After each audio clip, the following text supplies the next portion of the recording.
Hey, so today we're diving back into Acts chapter 20 part 3, and oh man, this is a powerful one. We're looking at Paul's farewell speech to the elders in Ephesus, and honestly, it's pretty emotional. He's sharing these last words with people he loves, and there's so much encouragement, trust in God, and grace woven throughout. It's like a mix of heartfelt advice and deep spiritual wisdom, and I promise, it's the kind of stuff that makes you pause and think. Let's jump in. Alright, so let's set the stage a little bit here.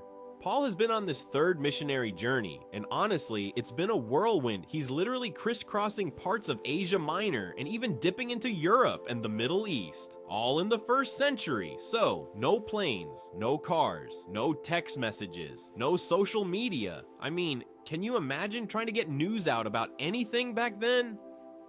You couldn't just post a story or send a tweet. Everything had to be done in person. By foot, traveling from city to city, meeting people, sharing the good news, literally knocking on doors, talking to strangers, hoping they would listen. It's exhausting just thinking about it. And this is Paul's life. Day after day, city after city, introducing people to Jesus who had never even heard his name. That's dedication. Now, near the end of this journey, Paul starts circling back, revisiting some of the cities he's already been through. He's on his way to Jerusalem. And here's the thing, he can't possibly see everyone. There are just too many people, too many churches. So he calls for the elders of the church in Ephesus to meet him in a town called Miletus, which is roughly 30 miles southwest of Ephesus. And it's here that the magic and the heartache happens. Paul knows he's probably not going to see these folks again. He can feel it.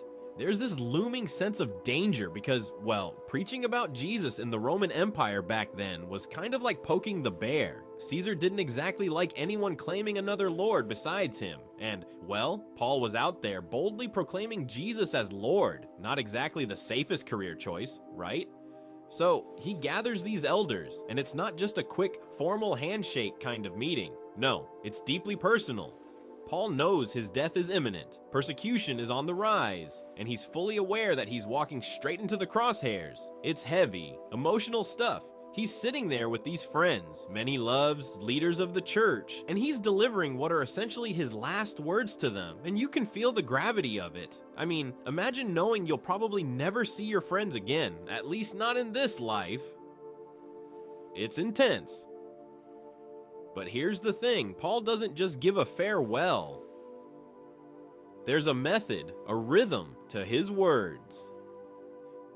In his earlier parts of the speech, he talks about running the race of faith, finishing well, which is encouraging and energizing. Then he shares advice and warnings about keeping the church healthy, watching out for threats from within and without. And now, in this final part, it's about encouragement, trust, and grace. He's giving them tools, but he's also lifting their spirits. It's like he's saying, I won't be there physically, but I trust you to carry this forward, and I'm leaving you in the care of God. There's also this really tender scene where they all weep together. These are grown men, church leaders, and yet they're openly showing their sorrow because they know this is goodbye.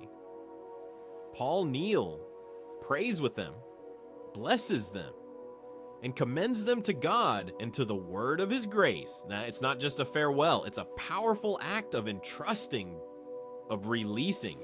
Paul's essentially saying, I can't protect you or guide you from here on, but God can.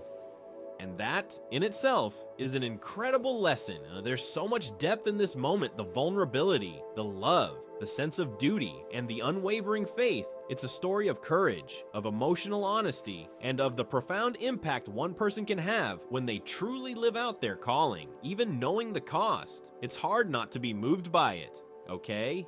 So let's dive into the first part of Paul's speech, where he talks about running the race of faith. Now, Paul uses this really vivid image. He compares the Christian life to a race. And honestly, it's such a perfect metaphor. Think about it. A race isn't a sprint. It's not about how fast you start. It's about pacing yourself, enduring, and making it to the finish line. Paul's basically telling these elders, and us too, that life with Christ is more like a marathon. You don't need to get everything perfect right out of the gate. It doesn't matter if you came to faith early in life or later. What matters is finishing well. I love this because it's so relatable. I mean, think about running an actual marathon. You could be the slowest person out there, but if you keep going, you cross that finish line, and that's what counts. It's the same idea with faith. Some people start late, some people stumble along the way, some have setbacks, maybe even fall flat on their face a few times. That's okay. The key is not quitting. Paul is really encouraging perseverance. He's saying, look, don't get discouraged about the way you started. Focus on the journey ahead and make sure you finish strong. And he frames it in such a personal way too. You can imagine him there with the elders, leaning in like he's sharing advice he's lived through himself. He's probably thinking about all the cities he's visited, all the people he's taught, the struggles he's faced with persecution, and he wants them to understand the importance of commitment, of endurance. It's not about the flashy beginning or the applause at the start. It's about seeing it through to the end, with joy, with faith intact, with integrity. Paul even acknowledges that some people might regret coming to faith late or wish they'd started earlier. He gets it. He's like, yeah, I know. You could have avoided some mistakes, had some easier experiences, but the truth is, that's not the point. What matters is that you run this race with focus and finish well. It's comforting, really. It takes the pressure off the start and puts the emphasis on dedication, growth, and trust in God along the way. And there's this underlying encouragement too. Paul isn't just talking about avoiding failure. He's inspiring joy. Running a race with joy isn't about being happy all the time or having an easy path. It's about trusting that God is with you through the ups and downs, knowing that the finish line is secure, that your effort matters, and that your perseverance has value. That makes the whole journey meaningful, even when it's hard. I also love how this metaphor makes it practical. It's not some abstract idea, it's tangible. You can picture yourself moving forward, step by step, not worrying about the person ahead of you or behind you, just focusing on your own path, keeping your eyes on the goal. That's exactly what Paul is saying. Keep your focus, pace yourself, and don't let the regrets of the past weigh you down. The race is yours to run, and the finish line is in God's hands. So really, this first part of his speech is all about endurance, perspective, and hope. It's a reminder that life with Jesus isn't about a perfect start or a flashy beginning. It's about commitment, perseverance, and finishing well, no matter where you started. And that message, it's just as relevant for us today as it was for those elders back then. We all get a fresh chance to keep running, keep trusting, and keep pressing toward the goal. Alright, so now we get to the middle part of Paul's speech, and this is where things get really practical, almost like he's sitting down with a cup of tea, or maybe no tea back then, but you get the idea, and giving these elders some hands-on guidance. He's already talked about running the race of faith, finishing well, keeping their eyes on the goal, but now he switches gears a bit. He starts giving advice about the church itself, about the people they're shepherding, and how to keep the community strong and healthy. And he does it in a way that's very human, very real, not like some lecture or textbook. You can feel that he's speaking from the heart. Paul's talking about vigilance first and foremost. He warns them about threats from outside the church people or ideas that might try to pull believers away from the truth of Jesus. He knows firsthand how sneaky these external pressures can be. It's not just about obvious enemies. Sometimes it's subtle, like false teachings that sound good at first but slowly erode the foundation of faith. And Paul wants them to be aware. He's basically saying, keep your eyes open, guard the flock, be discerning. It's like when you're watching over kids at a playground, making sure they don't wander into danger. The stakes are high and it's personal. Then he turns to internal threats, which honestly can be even trickier.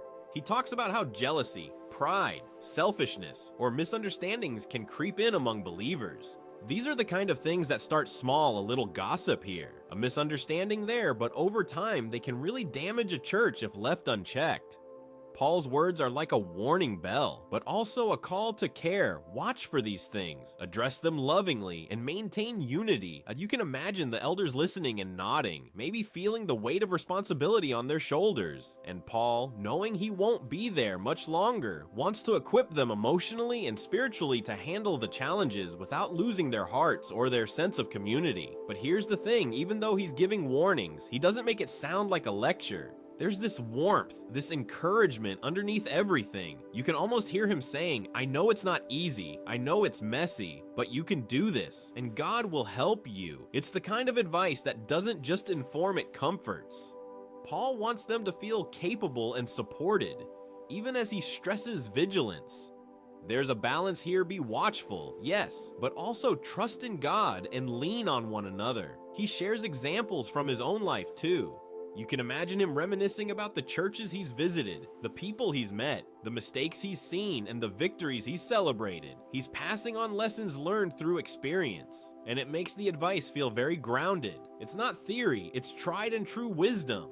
And there's humor and personality sprinkled in too. You can almost picture him making a joke or a lighthearted comment to ease the tension, just enough to make the message memorable and relatable.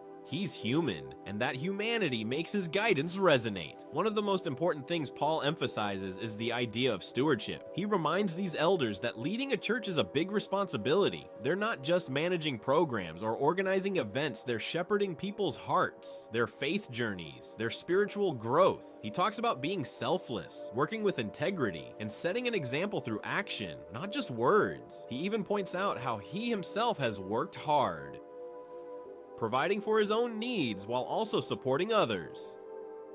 It's a model of servant leadership. He's saying, essentially, lead by example. Walk the talk. Show people what faith looks like in action. And again, it's practical, but it's also deeply personal advice. Throughout this section, there's an emotional undercurrent too. You can feel Paul's love and concern for these elders. He's not just giving rules to follow, he's expressing care for the people they'll serve and for the church's long-term health. And you can imagine the elders feeling both challenged and encouraged, knowing they have big shoes to fill, but also knowing they're not alone. Paul's words are preparing them emotionally, helping them anticipate the difficulties ahead and giving them tools to navigate them. So, the middle part of his speech is this mix of practical instruction, heartfelt concern, and spiritual insight. And Paul talks about staying alert to dangers inside and outside the church, fostering unity, leading with integrity, and always keeping the welfare of the people in mind. It's about resilience, wisdom, and compassion all rolled into one, and he delivers it in a way that's natural, relatable, and engaging, like a mentor passing down life lessons to people he genuinely loves.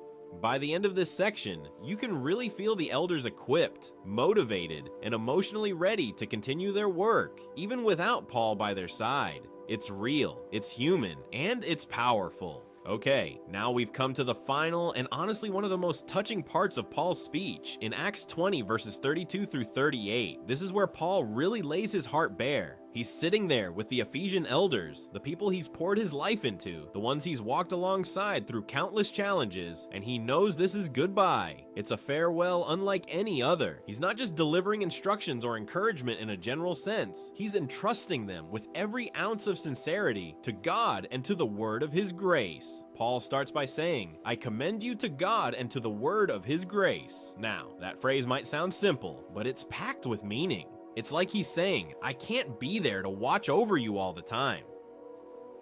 I can't physically protect you. I can't personally encourage you every day. But here's the thing, I am leaving you in the safest, most capable hands imaginable, God's hands. And the word he uses in Greek, imperatifemi, literally means to entrust for protection, to place in someone's care. Paul is doing something profound here. He's releasing control. He's admitting he cannot do it all, but he has absolute confidence in God's ability to care for, guide, and strengthen them. There's a kind of beauty in that, right? It's both humbling and comforting. And then comes the emotional weight. Paul has been through so much with these elders. They've laughed together, faced opposition together, and grown the church together. Now, in this farewell, there's this deep sense of impending loss. The text says that they wept freely and fell on Paul's neck, kissing him in sorrow because they knew they would never see his face again. I mean, picture that scene for a moment. Grown men, seasoned leaders, openly weeping, holding on to their mentor and friend. It's raw, it's human, it's tender. Paul has spent years investing in their spiritual lives, and now, knowing that his life is on a countdown due to persecution, he's leaving them, and they feel it. profoundly. But even in this sorrow, Paul doesn't leave them in despair. His farewell is filled with encouragement. He reminds them that God's grace is powerful, capable of building them up and sustaining them even in his absence. That word of grace isn't abstract, it's a living, active truth that can support them, strengthen their faith, and guide them. Think about it, Paul isn't saying, good luck, you're on your own. No, he's saying, I'm leaving you in the care of something far greater than I could ever be. God and his grace are enough. More than enough. And there's this notion of inheritance that Paul mentions, which is another layer of encouragement. He tells them that God's grace can give them an inheritance among all those who are sanctified. In other words, there is a promised reward, a treasure waiting for those who follow Christ, a sure hope that transcends the hardships of this life. He's reminding them and us that our labor, our faithfulness, our commitment is never wasted. There's a purpose and a reward beyond what we can see in the moment. What's incredible here is the combination of practicality and heart. Paul doesn't just encourage with lofty spiritual ideas, he models a life of integrity. He reminds them that he has not coveted anyone's silver, gold, or clothing, and that he has worked with his own hands to provide for himself and those with him. He's saying, I haven't relied on you for my survival, and I haven't taken advantage of you. I've led by example. That's powerful because it gives credibility to his message. He's not just preaching, he's lived it. And in doing so, he's showing the elders how to lead and serve others with honesty and selflessness. Then comes the act of prayer. Paul kneels and prays with them all. Again, picture this. These are men who have been leaders and mentors themselves, and yet here they are, moved to tears, kneeling with Paul in shared prayer. There's intimacy and vulnerability in that moment. Paul's prayers aren't just ritual, they're earnest, heartfelt intercessions for the people he loves. And through that prayer, he imparts a sense of God's protection and provision, reinforcing the message that even in his absence, the elders are not abandoned. There's also a lesson here for all of us about entrusting others to God. Paul's actions model what it means to release control with confidence. Whether it's family, friends, or those we mentor, we can only do so much. At some point, we have to release them to God's care and trust his guidance and protection. Paul's farewell isn't just about the elders, it's about all of us learning to let go, to trust, and to rely on the sustaining power of God's grace. And it's deeply comforting to realize that the same God who cared for the early church, who strengthened Paul and his friends, continues to care for us today. And that's what makes this scene so timeless. It's not just about history, it's about relationships, trust, love, and divine provision. The weeping, the embraces, the prayers, they all point to a profound truth: life is fragile, people are precious, and God's grace is the ultimate source of strength. Paul's words echo through time, reminding us that even when we face goodbyes, uncertainty, or the weight of responsibility, we are never alone. There is grace to build us up, care for us, and sustain us. And when we entrust our lives and the lives of those we love to God, we step into a peace that surpasses human understanding. That's the power of Paul's farewell. And honestly, it's hard not to feel moved, inspired, and encouraged just imagining that moment unfold. All right, now let's tackle a really central part of Paul's message, the distinction he makes between the law and the grace of God. And trust me, this is one of those concepts that can get super academic really fast, but we're going to keep it human, relatable, and honestly, a little fun, so hang with me. Paul talks about the law and the word of grace almost like two different tools for two different purposes. The law, think of it as a mirror. Yeah, just a mirror. You look in it and it shows you what's going on. It's revealing. It doesn't fix anything. It doesn't clean anything up. It just shows you the truth. And the truth is, humans aren't perfect. We fall short. We mess up. We fail. That's the point of the law. It exposes our need for something more, something greater. It's not meant to save us. It's meant to wake us up to the fact that we need help. Now imagine a thermometer. I know, it sounds random, but stick with me. When you go to the doctor and you've got a fever, that thermometer doesn't heal you, right? It doesn't magically cure whatever is wrong. It just tells you, hey, something's off. The law is like that thermometer. It reveals the problem, our sinful condition, our inability to live up to God's perfect standard.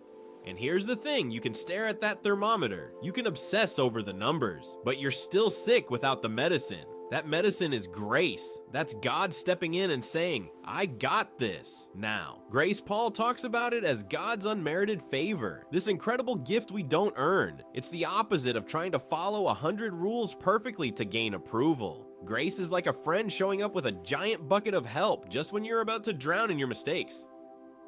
It builds you up, strengthens you, gives you hope, and yes, it forgives you. Grace does what the law can't. The law points out the problem. Grace provides the solution. Simple, powerful, life-changing, and let's be honest, most of us have tried to earn approval at some point, right? Maybe with a boss, a teacher, a parent, or, even God in our own minds. We try to check the boxes, do the right things. And sometimes we succeed and feel proud. And sometimes we fail and feel crushed. That's what Paul's talking about when he points out the limitations of the law. No matter how hard we try, there's always a gap. We're human. We can't meet God's perfect moral standard on our own, and the law is there to show that gap. But grace bridges it. Grace says, I see your struggle, I see your failures, and it's okay because I've done the work for you. Here's a story that might help make it concrete. Picture a kid in a doctor's office, all nervous, waiting for the doctor to check their ears, nose, and throat. I had this experience as a kid, by the way, with a very strict German ENT, think serious, no nonsense, drill sergeant type. I had tonsils removed, adenoids out, tubes in my ears twice. And every visit, he'd put me under the microscope of his expectations, measuring, poking, and basically telling me exactly where I was failing. That's the law. It's honest, it's accurate, but it's kind of brutal. It tells you exactly what's wrong, but it doesn't make you better. It just highlights the problem. Now imagine after all that, someone comes along with a solution, maybe a medicine, a treatment, someone to actually fix the issue.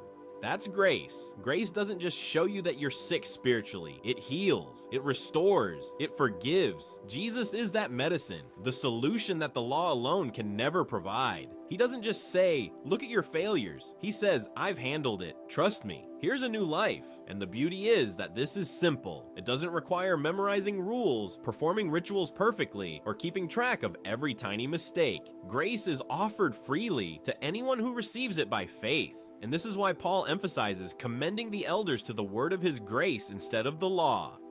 If he had said, go with the law, it would have been like giving them a giant instruction manual with 100 impossible standards and saying, good luck. But grace is empowering, building them up, giving them confidence and hope. It reminds them that they are not alone, that even in their failures, God's love and provision are sufficient. Another example Paul uses indirectly, and we can really see this in action, is the thief on the cross next to Jesus. One of the criminals hanging beside him had never read the Bible, never attended church, never followed a long list of rules, and he looked at Jesus and simply said, Lord, remember me when you come into your kingdom.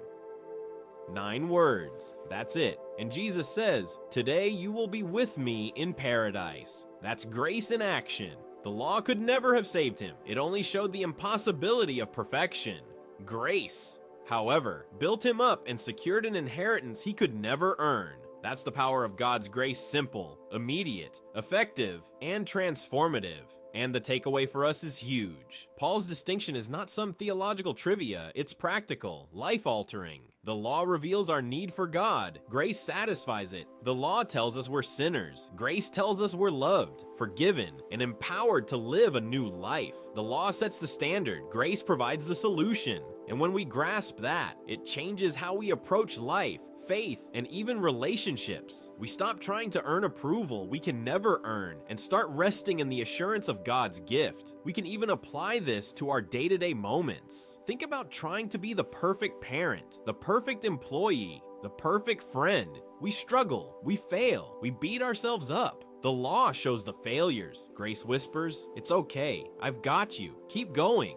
That shifts everything from guilt to hope, from frustration to encouragement, from striving to trusting. And that's really what Paul is driving home. God's grace builds us up, forgives us, strengthens us, and offers a guaranteed inheritance for those who are sanctified through Christ. It's not complicated. It's not about following endless rules. It's about receiving a gift, believing it's enough, and letting it transform our lives. And when we live in that reality, when we embrace God's grace, we're free to run the race of faith with joy, knowing that the burden of perfection is lifted, and the power of God is actively at work in us, building us up and sustaining us each step of the way.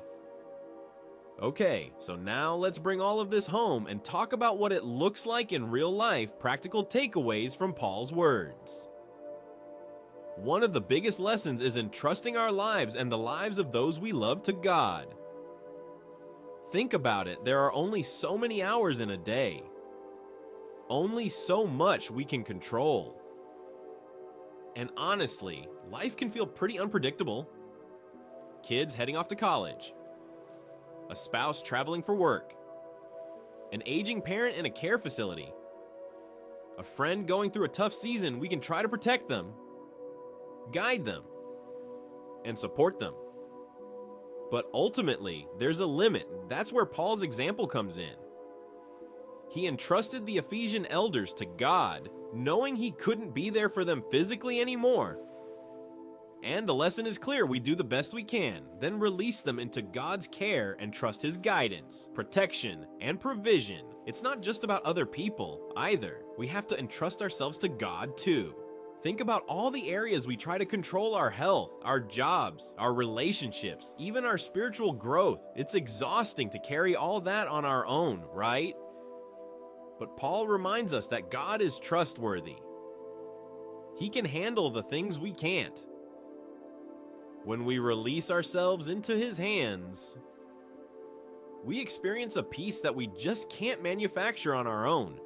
It's like taking a deep breath after a long run, or finally putting down a heavy backpack after a hike. You feel lighter, freer, and more capable of moving forward. And that ties directly into relying on God's grace. Grace isn't just a theological concept, it's practical, everyday help. It's God saying, I know what you're up against, I know your weaknesses, I know the mess ups, and I've got you anyway. We rely on grace not to ignore our responsibilities, but to empower us to keep going without being crushed by guilt or self-doubt. For example, maybe you've been trying to reconcile with a family member and feel like you failed over and over. God's grace isn't distant, it's active, giving you the strength to keep reaching out, the patience to keep loving, and the reassurance that your efforts matter even if results take time. Grace builds us up. It gives us hope when we're tired, courage when we're fearful, and direction when we're lost. Then there's the idea of inheritance, which Paul also emphasizes. Inheritance might sound like some far-off promise, but it's really a present motivation and comfort. It's knowing that the life we live in faith, the choices we make, the love we show, and the trust we place in God all contribute to something eternal. And it's not about earning it, it's a gift, given freely through Christ. Think about it like this in the natural world. When someone leaves you an inheritance, it's because of their love and intention, not because you've done anything to deserve it. Similarly, God offers an inheritance that can never perish, spoil, or fade. That's hope you can hold on to in real-life situations when bills are stacking up, when a relationship is strained, when you're facing uncertainty. The inheritance of Christ reminds us that no matter the chaos around us, there's a secure, unshakable reality waiting for us. So practically, how do we live this out? Start by praying, not just for yourself, but for those you care about. Release them into God's hands and trust Him with their protection, growth, and guidance. Then, lean into grace daily. When you fail, when life feels heavy, when you feel inadequate, remember that God's power and forgiveness are available. Grace is practical. It changes the way you approach mistakes, setbacks, and challenges. And finally, remember the inheritance. Keep your eyes on the eternal prize, not just the immediate struggles. Let it guide your priorities, your patience, and your peace. A lot of times we try to control everything ourselves, and we carry way more than we need to. Paul's message reminds us that we don't have to. Entrusting our loved ones, relying on God's grace, and embracing the inheritance promised through Christ frees us from unnecessary anxiety and empowers us to live fully and faithfully. Imagine the freedom in knowing that the people you love are cared for by the Creator of the universe, that your struggles are met with divine grace, and that your life has eternal significance. That's powerful, that's hopeful, and it's deeply reassuring. So take a moment to reflect on this today. Who or what do you need to entrust to God? Where in your life do you need to rely on His grace instead of your own strength? And how can you live with the hope and confidence of the inheritance you've been given? These aren't abstract ideas, they're practical steps for living a life of peace, courage, and purpose. And when we embrace them, we're not just surviving, we're thriving under God's care, guided by His grace, and looking forward to the inheritance He's promised.